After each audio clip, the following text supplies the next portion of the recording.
The San Antonio Light, October 8, 1925, seeks annulment on ground that her husband is a woman. New York, October 8, seeking to annul her marriage on the grounds of fraud, Mrs. Lillian S. Rollins has filed papers in the Supreme Court, charging that her husband, known as Robert E. Rollins, is a woman. They were married in St. Paul on May 9, 1923. In her affidavit, Mrs. Rollins declared the defendant was at all times of the female sex and not male, as defendant fraudulently represented itself to be.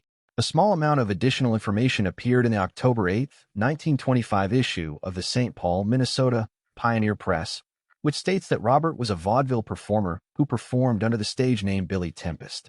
Additional details are filled out by a Sunday, January 3, 1926 article in the Ogden, Utah Standard Examiner, credited as being written by Johnson Features Incorporated. This news story says that Billy Tempest performed as a singer, dancer, and female impersonator.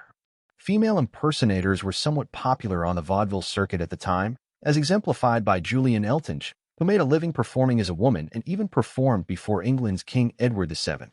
Billy Tempest would sing and dance on the vaudeville stage, then take off his wig to reveal that he was a young man. He had an extraordinary vocal range, singing in a high soprano and then a baritone.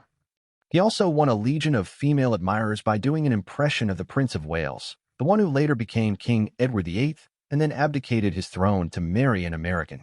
Anyway, Billy would never allow himself to be alone in a room with any of his female admirers, and that apparently included Lillian S.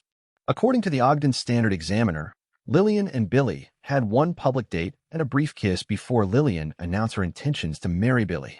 Billy is said to have feared that if he rejected Lillian, she might find out and expose Billy's secret, thus ruining a lucrative stage career.